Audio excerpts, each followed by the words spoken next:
Hello, today's topic is sequences, and I will show you how to create sequences in HubSpot.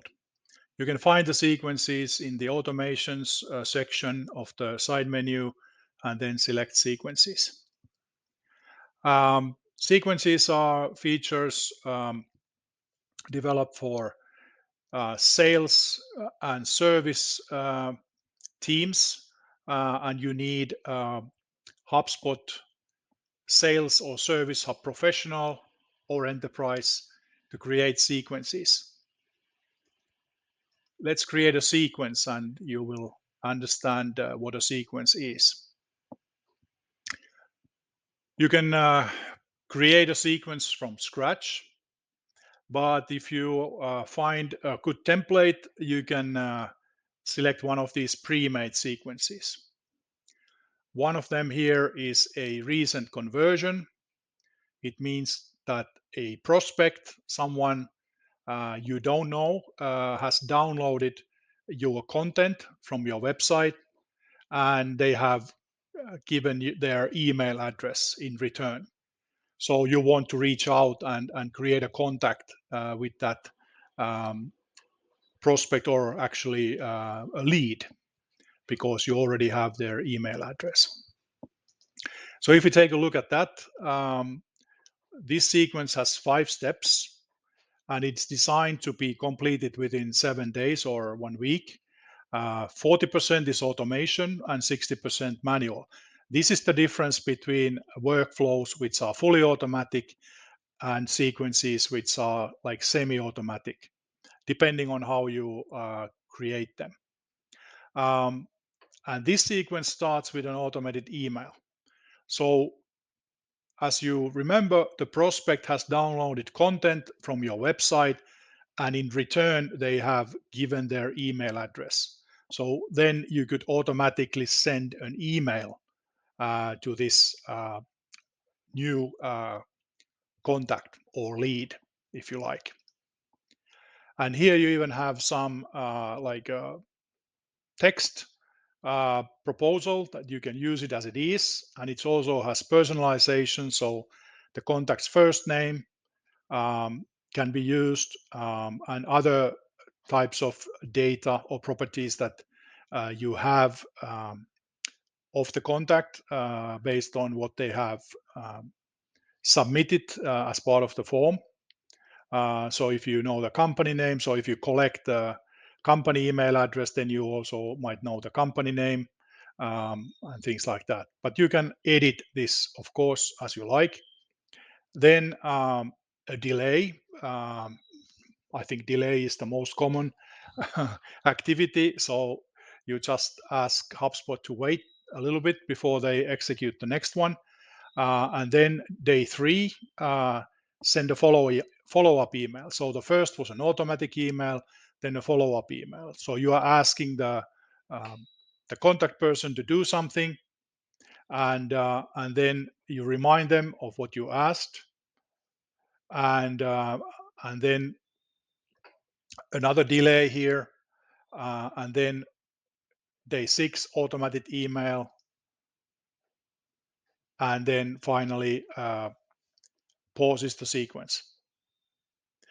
Means that the contact person didn't reply any of your emails, they didn't call you, or they didn't book a meeting using the meeting scheduler. This is now fully um, email based, except here the second step was a call. So you try to reach out, you try to call if you have the telephone number, but if you don't have, then you cannot, of course, call the contact. But if you have the telephone number, then you can try to call them. And that's it. So this would be like a reach out, or based on form submission.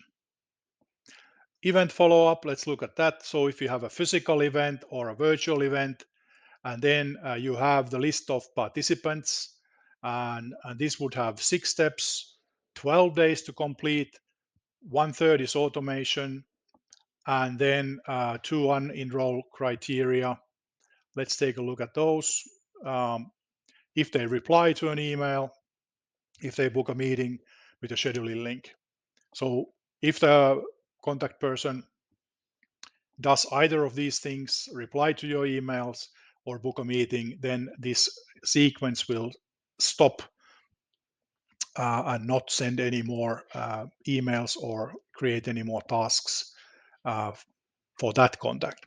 So first one, automated email. So if somebody is registered for an event, then you would be sending an automated email. Then here you have decided that the second task would be that you connect on LinkedIn.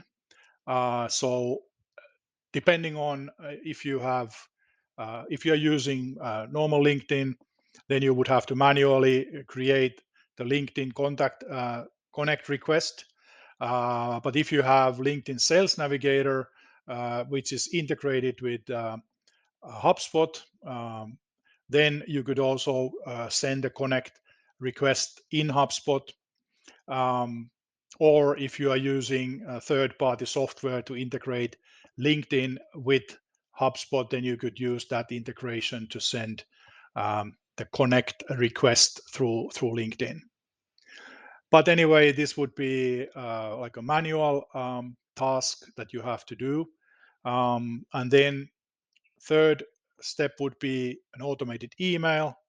Um, Again, these contents you can edit, you can personalize it, you can add documents or document links, and you can add images or even videos.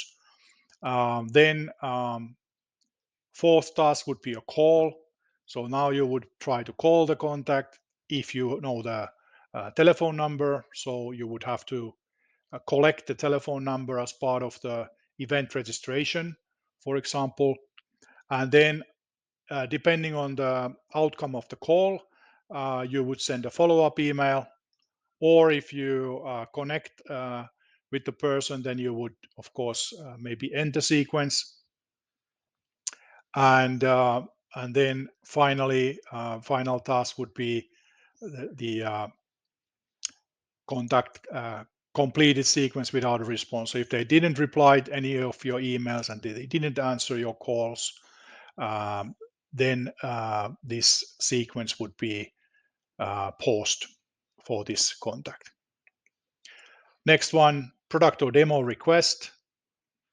Okay, so 5 steps, 10 days to complete.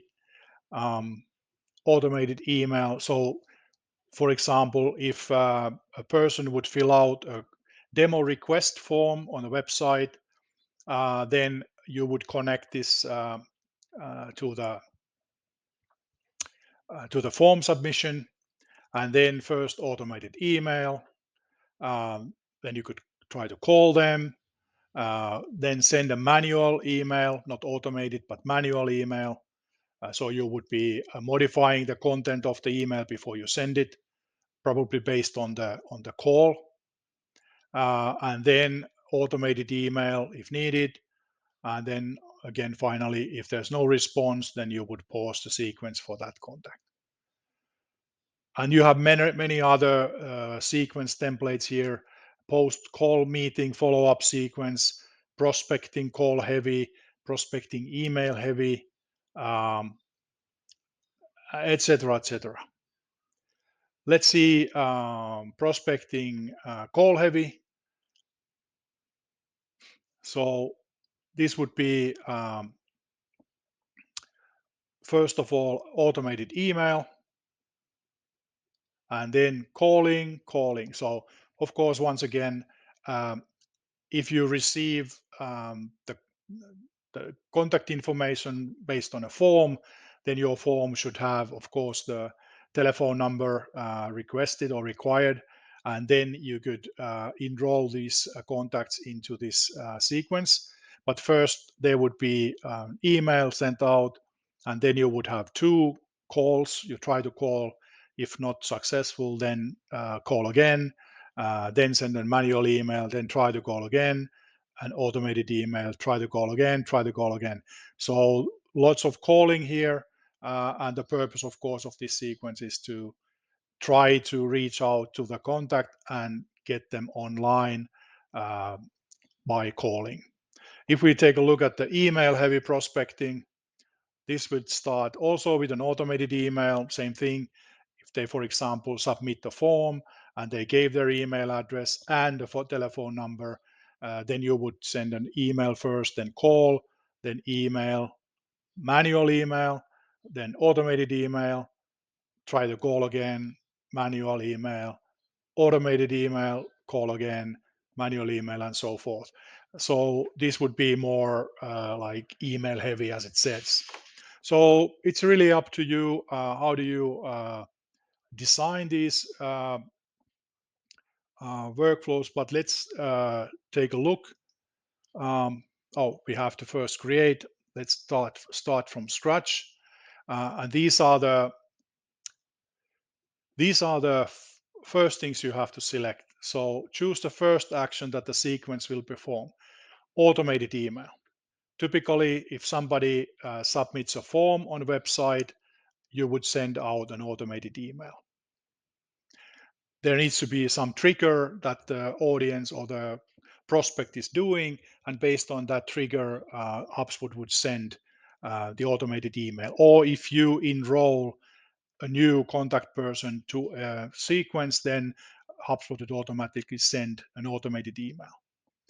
Then you can alter, you can add a manual email task. So you can create an email which has a template. So it's basically ready written email, but you just have to adjust it and send it manually and not automatically. Call task. HubSpot would create a task for you to call the person, and then could be a general task like a to-do task, and whatever it is you have to do at this stage, you would define what is the task. It could be, for example, create a proposal, or send a proposal, or send a brochure, whatever, but that would require you to do something, uh, create something before HubSpot can send it. If you have like a standard brochure that you can send by an automated email, but if you have to create something, then you would create a general task. Email task related to uh, LinkedIn, Sales Navigator. So these two require that you have a LinkedIn Sales Navigator business account, and then you have integrated your HubSpot account with Sales Navigator, and this requires uh, the integration then enables you to either send an email task, send an email message, or send a connection request automatically. But these are related to the Sales Navigator. So if you don't have a Sales Navigator, these two tasks are not possible to add into sequence, and then you're limited to these uh, 4 tasks. Let's say, for example, we select, we create a sequence here on the top right-hand corner, and we select connect request by LinkedIn, and send connection request. And then you can add or notes that would go with the connection request, and then you just save, and then you add. You could then add, let's say, an automated email, or you put a call task, contact to follow up, and then save, delay. Now you can set the delay here. Let's say 3 business days. We give some time for the prospect to respond to the connection request, and then we add delay, and then next one call, and so it continues. So as many tasks that you want to add to the sequence you can, and then finally when you are saved, then you have to enroll people individually, or enroll um, enroll people as a member of a list. And you can also add this to a campaign if you have campaigns. Automate automation functions you can create here. But anyway, sequences tool is very useful for sales and customer service to automate the task creation. So you just execute, you just send the manual emails, or you call, or you send some requests, whatever, and then HubSpot does the rest. This will minimize the time it takes for you to execute the repetitive task or the administrative duties, and in best case, HubSpot will do it all on your behalf, so you don't have to do anything. Okay, that's it for now. Hope to see you in the next video, and have a nice day.